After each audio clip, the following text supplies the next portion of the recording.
विद्यार्थी मित्रांनो नमस्कार. मी डॉक्टर भारत यलगडाख, सहाय्यक प्राध्यापक, department of geography, KRT art, BH commerce, M science, popularly known as KTHM college. विद्यार्थी मित्रांनो, आजच्या तासिकेमध्ये तुमचे मी सहर्ष स्वागत करीत आहेत.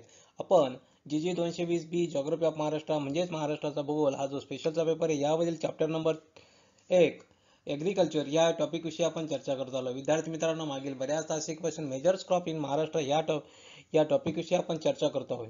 म्हणजे मागील तासिकेला बघितलं की डाळिंब ह्या पिकाविषयी आपण मागील तासिकेला बघितलं. विद्यार्थी मित्रांनो, सर्वप्रथम बघत असताना आपल्याला बघायचं आहे की महाराष्ट्राची मृदा आणि हवामान फळाच्या वाढीसाठी पोषक असल्यामुळे अनेक प्रकारच्या फळाचे उत्पादन आपल्या महाराष्ट्रामध्ये होते.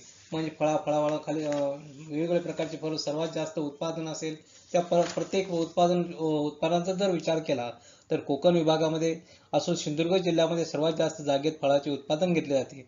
सिंधुदुर्ग खालोखाल नाशिक असेल, औरंगाबाद असेल, पुणे विभागामध्ये फलोत्पादन होते. परंतु अहमदनगर जिल्ह्यामध्ये एकूण 10 प्रकारची फळे होतात, पुणे जिल्ह्यात 8 प्रकारची फळे होतात, तर सोलापूर जिल्ह्यात 6 प्रकारची फळे येतात. जळगाव जिल्ह्यात प्रामुख्याने 4 प्रकारची फळे येतात. महाराष्ट्रात मध्ये प्रामुख्याने आंबा, केळी, संत्री, द्राक्षे, नारळ, काजू, बोरे, स्ट्रॉबेरी, डाळिंबे, मोसंबी, चिक्कू, पेरू, सीताफळ, कलिंगड इत्यादी फळांचे मोठ्या प्रमाणावर उत्पादन होते. आता अशा वेगवेगळ्या प्रकाराविषयी माहिती बघत असताना आंबा ह्या प्रमुख पिकाविषयी बघूया, प्रमुख या फळाविषयी बघूया. आंब्याला भरपूर पाऊस, तापमान, आर्द्रता तसेच सुपीक जमीन लागते. त्यामुळे आंब्याचे सर्वात जास्त उत्पादन कोकणामध्ये होते. कोकणातील रत्नागिरी असेल, सिंधुदुर्ग असेल हे दोन्ही जिल्हे आंब्याच्या लागवडीसाठी प्रसिद्ध आहेत. उत्तम प्रतीचे हापूस आंब्याचे उत्पादन कोकणामध्ये होते. भरपूर उत्पादन आणि उत्तम प्रतीचे आंब्याचे उत्पादन यामुळे कोकणातून आंबे निर्यात होतात. रत्नागिरी व सिंधुदुर्ग जिल्ह्याशिवाय उत्पादन अहमदनगर, रायगड, नांदेड जिल्ह्यातही आंब्याचे उत्पादन होते. केळीच्या उत्पादनात सुद्धा भरपूर पाऊस, तापमान व आर्द्रता यांची आवश्यकता भासत असते. त्याचमुळे केळीचे सुद्धा मोठ्या प्रमाणात उत्पादन प्रामुख्याने कोकणामध्ये घेतले जाते. भारताच्या एकूण केळी उत्पादनाच्या 20% उत्पादन एकट्या महाराष्ट्रातून होते. केळी उत्पादनामध्ये जळगाव जिल्हा जरी अग्रेसर असला त्याबरोबर धुळे असेल, परभणी असेल, नांदेड असेल, पुणे जिल्हा यांचाही त्याप्रमाणे समावेश होतो. आता द्राक्ष उत्पादनाकडे येऊया आपण. आता द्राक्ष उत्पादनाचा विचार करत असताना द्राक्षाचे सर्वात जास्त उत्पादन नाशिक जिल्ह्यामध्ये होते. त्या खालोखालचा जर आपण विचार केला तर पुणे असेल, सांगली असेल, कोल्हापूर असेल, सोलापूर असेल, अहमदनगर असेल, या व्यतिरिक्त लातूर, औरंगाबाद जिल्ह्यातही द्राक्षाचे उत्पादन घेतले जाते. काही द्राक्षांचं मोठ्या प्रमाणात ते काजू असेल, काजूच्या वाढीसाठी भरपूर पाऊस आवश्यकता असतो. त्यामुळे तापमान असते, वाळू मिश्रित मृदा आवश्यक असते.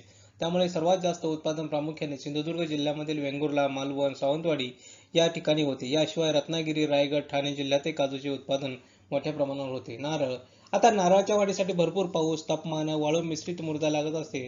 तसेच समुद्रावरून येणारे खारे वारे या वाढीसाठी आवश्यक अनुकूल ठरत असतात असे आपल्या ठिकाणी म्हणता येईल. थोडक्यात जर विचार केला तर प्रमुख उत्पादन प्रामुख्याने जळगाव सिंधुदुर्ग जिल्ह्यातच होते. त्या खालोखाल रत्नागिरी असेल, रायगड असेल या जिल्ह्यामध्ये प्रामुख्याने वेगवेगळ्या प्रकारचे म्हणजे नारळाचे उत्पादन घेतले जाते. अशाच एका फळाविषयी किंवा एखाद्या नगदी पिकाविषयी आज आपण माहिती बघणार आहोत. त्या पिकाचं नाव आहे द्राक्ष.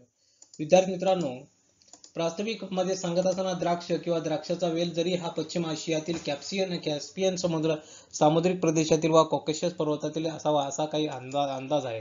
म्हणजे इथं द्राक्षातील वेलामध्ये व्हायटेस म्हणजे एकूण 50 ते 60 जातीपैकी भारतात फक्त 5 जाती आढळतात.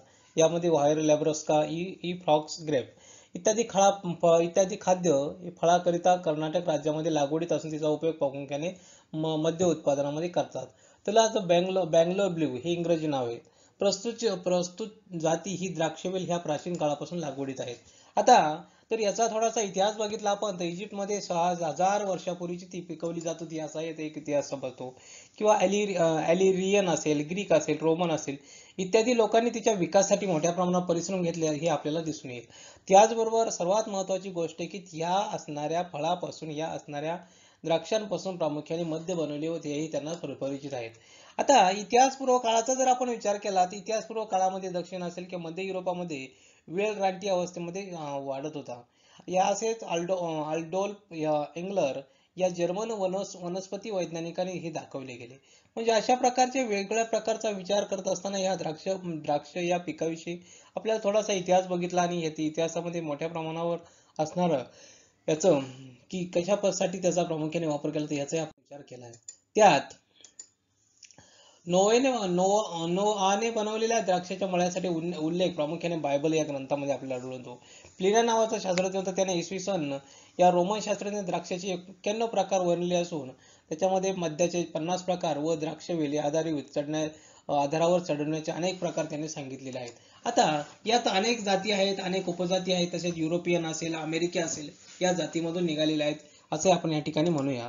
थोडक्यात युरोप असेल, आशिया असेल, आफ्रिका असेल, अमेरिका असेल, येथील उपोष्ण भागामध्ये प्रामुख्याने जंगली जातीमध्ये प्रामुख्याने द्राक्षाच्या जाती आढळतात.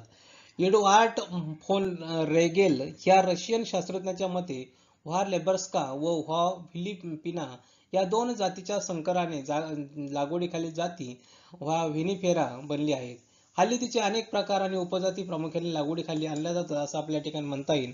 भारतामध्ये इसवी सन 1300च्या पूर्वेस इराण आणि अफगाणिस्तानमधून द्राक्षवेल आला असा कोणी आणला हे विषय बघितल्यानंतर तर भारतीय संस्कृतीच्या वाङ्मयात आपण विचार केला तर द्राक्षाचा उल्लेख बऱ्याच ग्रंथामध्ये आढळतो.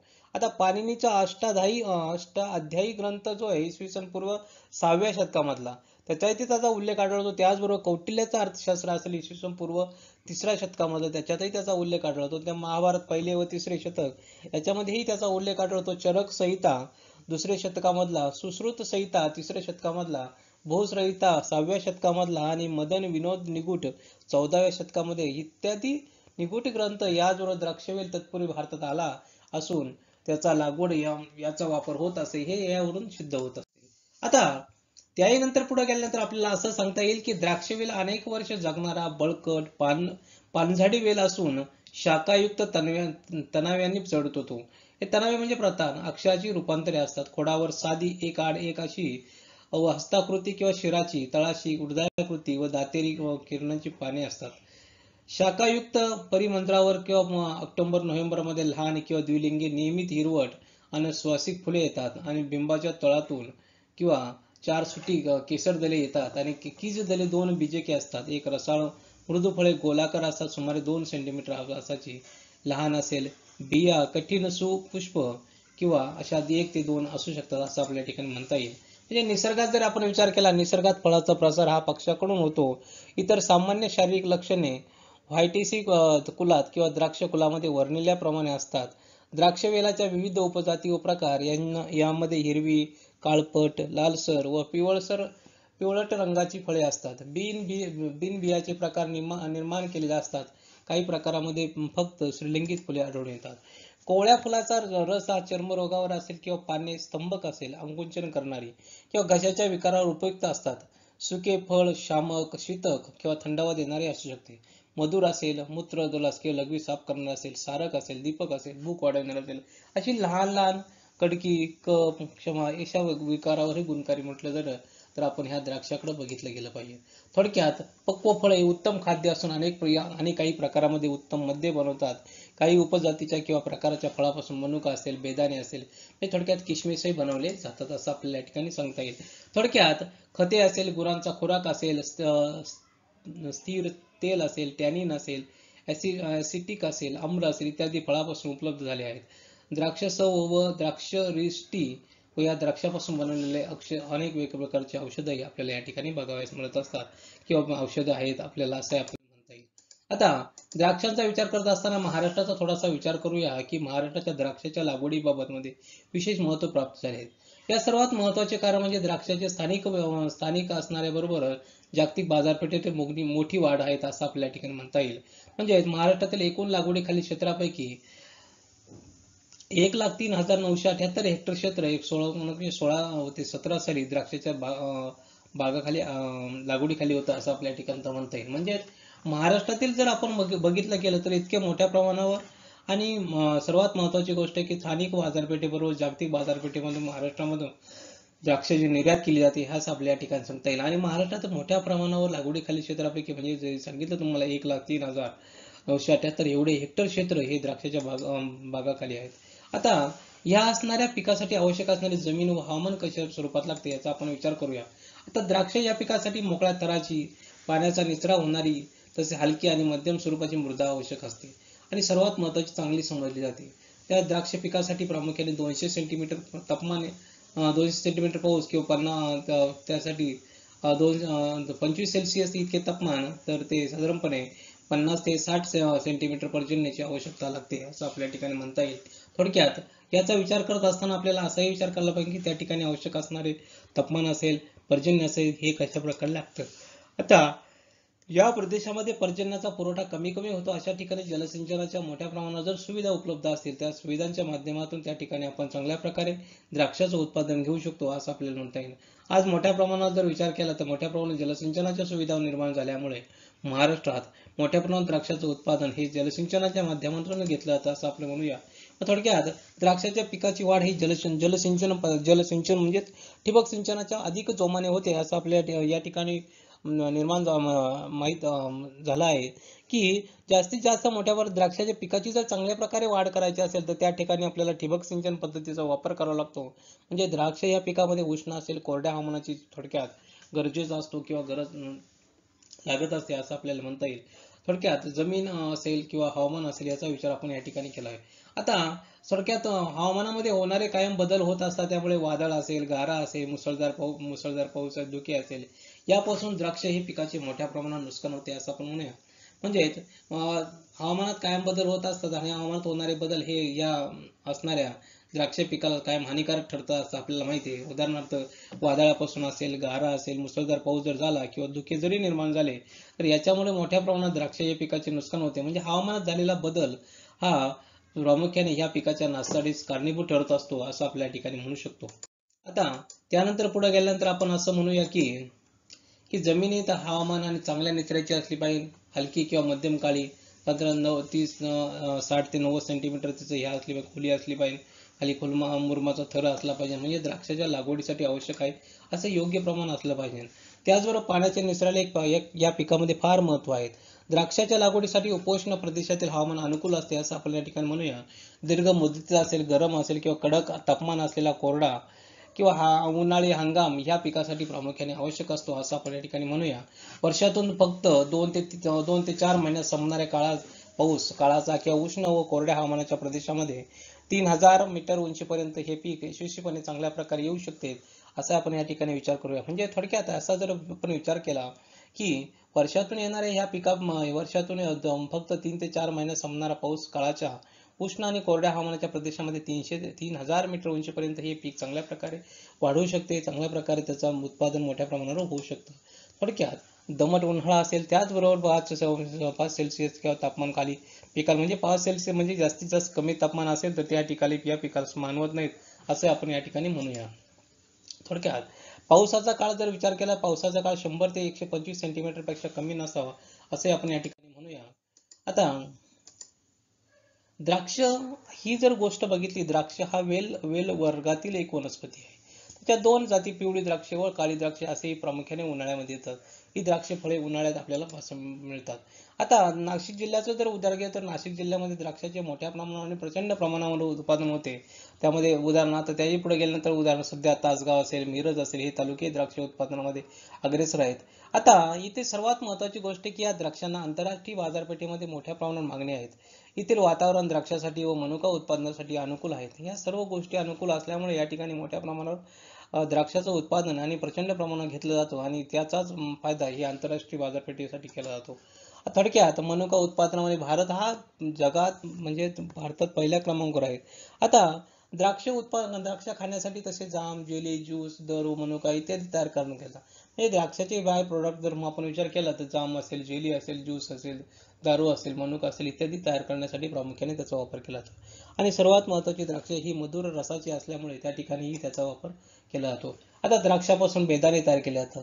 बेदाणे काही दिवस किंवा खूप दिवस टिकू शकतात. म्हणजे ते सर्वात महत्त्वाची गोष्ट की द्राक्ष या पिकापासून इतकं काही जे बाय प्रोडक्ट बनवले जातात त्यामध्ये बेदाणे आहे प्रोडक्ट. आता द्राक्ष हे मूळ हे अर्मेनियातील एक पीक आहे. म्हणजे महाराष्ट्रातील द्राक्ष लागवडीसाठी प्रामुख्याने प्रसिद्ध जिल्हा जर विचार केला तर सांगली आणि नाशिक हे 2 आहेत असं आपल्या ठिकाणी नमूद करता येईल. आता राज्याचा जर विचार केला तर राज्याच्या 50% द्राक्ष उत्पादन हे नाशिकमध्ये होते. म्हणजे राज्याचा 100% उत्पन्नाचा विषय जर विचार केला तर 50% उत्पादन हे नाशिकमध्ये होते. आणि भारतात द्राक्ष उत्पन्न करणाऱ्या राज्यांमध्ये आघाडीचं राज्य म्हणून महाराष्ट्राकडे बघितलं जातं.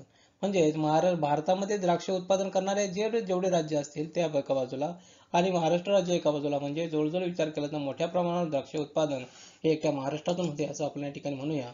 म्हणून महाग्रेप संस्था शेतकऱ्यांना शीत गोदामे उपलब्ध करून देते आणि ह्या युरोपीय बाजारपेठेमध्ये द्राक्ष विक्रीसाठी पाठवले जातात किंवा पाठवता असतो असं आपल्या ठिकाणी म्हणता येईल. म्हणजे थोडक्यात जर आपण असा विचार केला की द्राक्षाचं उत्पादन असेल किंवा द्राक्षाच्या बाबतीमध्ये असेल तर महाराष्ट्र नक्कीच आघाडीवर, कारण उत्पादनाच्या बाबतीत असेल किंवा महाराष्ट्राच्या द्राक्षाच्या बाबतीमध्ये असताना वेगवेगळ्या प्रकारच्या ऍक्टिव्हिटी असतील तर ह्या मोठ्या प्रमाणावर राबवल्या जातात.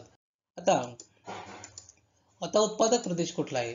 तर आता सर्वात महत्त्वाची गोष्ट आहे की महाराष्ट्रामध्ये जास्तीत जास्त मोठ्या प्रमाणावर द्राक्षाचं उत्पादन घेतलं जातं. हे द्राक्षाचं उत्पादन प्रामुख्याने महाराष्ट्रातील द्राक्षाची पंढरी म्हणून ओळखल्या जाणाऱ्या नाशिक जिल्हा, या नाशिक जिल्ह्यामध्ये नाशिक असेल, सांगली असेल, पुणे असेल, सोलापूर असेल, अहमदनगर असेल, या जिल्ह्यांमध्ये प्रामुख्याने द्राक्षाचे उत्पादन हे मोठ्या प्रमाणावर होत असते. म्हणजे थोडक्यात नाशिक, सांगली, पुणे, सोलापूर आणि अहमदनगर या जिल्ह्यांमध्ये द्राक्षाचं उत्पादन हे महाराष्ट्रामध्ये घेतले जातं. आता आता सर्वात महत्त्वाचं म्हणजे द्राक्षाची पंढरी म्हणून ओळखलं जाणारं नाशिक, या नाशिकला द्राक्षाची बाजारपेठ किंवा असंही म्हटलं जातं की या जिल्ह्यामध्ये निफाड असेल, दिंडोरी असेल, कळवण असेल, नाशिक तालुक्यांमध्ये मोठ्या प्रमाणात द्राक्षाच्या बागा असून आणि द्राक्षाच्या उत्पादनामध्ये प्रथम क्रमांक लागतो असं आपल्या ठिकाणी म्हणूया. म्हणजे नाशिकमध्ये मोठ्या प्रमाणात द्राक्षाचं उत्पादन होते आणि त्यामध्ये कोणकोणत्या तालुक्यामध्ये जर विचार केला तर निफाड तालुका असेल, दिंडोरी तालुका असेल, कळवण असेल आणि नाशिक तालुक्यामध्ये या द्राक्षाच्या मोठ्या प्रमाणावर उत्पादन या असणाऱ्या तालुक्यांमध्ये गेले जातं. त्यानंतर पुढचा जो आपण जिल्हा आहे तो बघूया, सांगली. आता सांगली जिल्ह्याचा जर आपण विचार केला तर सांगली जिल्ह्यामध्ये खानापूर असेल, तासगाव असेल, सांगली असेल, कवठे महाकाळ असेल, आटपाडी असेल या तालुक्यांमध्ये द्राक्षाच्या बागा असून तेथील द्राक्ष हे प्रसिद्ध आहेत असं आपल्या ठिकाणी म्हणता येईल. म्हणजे नाशिक आणि सांगली याचा विचार करत असताना या मोठ्या प्रमाणावर या दोन जिल्ह्यांमध्ये जास्तीत जास्त मोठ्या प्रमाणावर द्राक्षाचे उत्पादन घेतले जाते असं आपल्या ठिकाणी म्हणता येईल. आता त्यानंतर पुढचा जिल्हा बघूया, पुणे जिल्हा. आता पुणे जिल्ह्याचा विचार करत असताना आपल्याला पुणे जिल्ह्यामध्ये असेल, जुन्नर असेल, बारामती असेल, खेड या प्रमुख तालुक्यांमध्ये द्राक्षाचे उत्पादन हे घेतले जाते. पुणे जिल्ह्यामध्ये जुन्नर, बारामती, खेड या तालुक्यांमध्ये द्राक्षाचे उत्पादन बऱ्यापैकी घेतले जाते. म्हणजे या ठिकाणी हा उत्पादक प्रदेश म्हणून ओळखला जातो. आता त्यानंतर पुढचा उत्पादक प्रदेश बघूया आपण, सोलापूर. आता सोलापूर जिल्ह्याचा जर आपण विचार केला तर सोलापूर जिल्ह्यामध्ये मोहोळ तालुका असेल, मंगळवेढा तालुका, सांगोला, माढा आणि करमाळा या प्रमुख तालुक्यामध्ये काही ठिकाणी द्राक्षाचं उत्पादन घेतलं जातं आणि द्राक्ष उत्पादन किंवा उत्पादक प्रदेश आहेत असं आपल्याला बघितलंय. म्हणजे थोडक्यात विचार करूया की सोलापूर जिल्हा असेल, पुणे जिल्हा असेल, सांगली जिल्हा असेल, नाशिक जिल्ह्यामध्ये ह्या ठिकाणी द्राक्षाचं उत्पादन. आणि दुसरा आता शेवटचा अहमदनगर जिल्हा. आता अहमदनगर जिल्ह्याचा जर विचार केला तर अहमदनगर जिल्ह्यामध्ये कोपरगाव तालुका आहे. या कोपरगाव तालुक्यामध्ये सर्वात जास्त द्राक्षाचे उत्पादन घेतले जाते. त्याचबरोबर राहुरी असेल, संगमनेर असेल, पाथर्डी असेल, पारनेर असेल व अहमदनगर तालुका इत्यादी तालुक्यांमध्ये सुद्धा द्राक्षाचं थोड्या मोठ्या प्रमाणात कमी उत्पादन घेतले जाते. असा आपण विचार करत असाल की उत्पादक प्रदेश असेल तर उत्पादक प्रदेशामध्ये नाशिक असेल, सांगली असेल, पुणे असेल, सोलापूर असेल, अहमदनगर असेल ह्या जिल्ह्यांमध्ये प्रामुख्याने द्राक्षाचं अतिशय मोठ्या प्रमाणावर उत्पादन होतं. आणि त्या असणाऱ्या जिल्ह्यांमध्ये प्रामुख्याने कोणकोणत्या असणाऱ्या त्यांच्या तालुक्यांमध्ये त्याचं उत्पादन होतं याचाही आपण या ठिकाणी विचार केला आहे असं आपल्या ठिकाणी म्हणता येईल. थोडक्यात आता त्यानंतर पुढचा बघूया औरंगाबाद. आता औरंगाबादचा विचार करत असताना औरंगाबाद जिल्ह्यातील पैठण, कन्नड असेल, वैजापूर असेल, गंगापूर या तालुक्यांमध्ये द्राक्षाचं उत्पादन चांगल्या प्रकारे घेतलं जातं. म्हणजे आता हे झालं जर विचार केला तर पश्चिम महाराष्ट्र असेल किंवा मराठवाड्यातील जर बघितलं तर औरंगाबाद जिल्ह्यामध्ये, म्हणजे औरंगाबाद जिल्ह्यामध्ये पैठण, कन्नड आणि वैजापूर आणि गंगापूर तालुक्यामध्ये द्राक्षाचं उत्पादन घेतलं जातं. म्हणजे महाराष्ट्रातील द्राक्ष उत्पादनात असणारे जिल्हे जर बघितले तर नाशिक असेल, सांगली असेल, पुणे असेल, सोलापूर असेल, अहमदनगर असेल आणि औरंगाबाद असेल ह्या जिल्ह्यांचा प्रामुख्याने त्याच्यामध्ये समावेश होतो. आणि ह्या जिल्ह्यांमधून मोठ्या प्रमाणावर द्राक्षाचं उत्पादन होते आणि हे जागतिक बाजारपेठेपर्यंत पोहोचवले जातं असे आपण या ठिकाणी विचार केला गेला पाहिजे.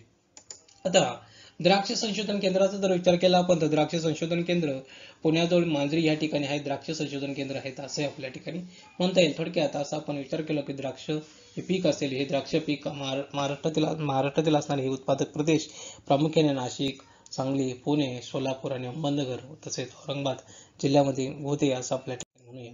अशा प्रकारे विद्यार्थी मित्रांनो आज आपण आणखीन एक नगदी पिकाविषयी माहिती बघितली. ते पीक म्हणजे द्राक्ष. या द्राक्ष पिकाचं असणारं मूळ रूप काय आहे, द्राक्ष पीक कुठून कोणत्या प्रकारे, त्यासाठी आवश्यक असणारी जमीन कोणत्या प्रकारची आवश्यक होती, त्याचबरोबर ह्या पिकासाठी आवश्यक असणारे हवामान कसं आहे त्याचाही आपण विचार केला, किती प्रमाणात पावसाची गरज आहे त्याचाही आपण विचार केला. विद्यार्थी मित्रांनो, आजच्या तासिकेविषयी कुणाच्या मनात काही शंका प्रश्न निर्माण झाले असेल तर या ठिकाणी माझा मेल आय डी दिलाय, त्यावरती आपण मेल करू शकता. विद्यार्थी मित्रांनो, अशाच प्रकारे आपण महाराष्ट्रामध्ये असणारे प्रमुख पिकं ह्याविषयी चर्चा करत आलो आहोत. विद्यार्थी मित्रांनो, आपण पुढील तासिकेला बघणार आहोत की महाराष्ट्रातील असणारे ही प्रमुख पीक असतील की या पिकांविषयी किंवा महाराष्ट्रातील असणारे शेतीला आवश्यक असणाऱ्या कोणकोणत्या प्रकारच्या समस्या निर्माण झाल्या आहेत या समस्याविषयी आपण चर्चा करणार. त्यामध्ये सामाजिक समस्या असेल, आर्थिक समस्या असेल, त्याचबरोबर राजकीय समस्या असेल किंवा वेगवेगळ्या प्रकारच्या काही आर्थिक संकट समस्या असतील, या समस्यांविषयी चर्चा आपण पुढील करणार आहोत आणि त्याच्यावरती कोणकोणत्या उपाययोजना आपण करू शकतो याचा आपण पुढील तासिकेला विचार करणार आहोत. तोपर्यंत धन्यवाद. Thank you very much.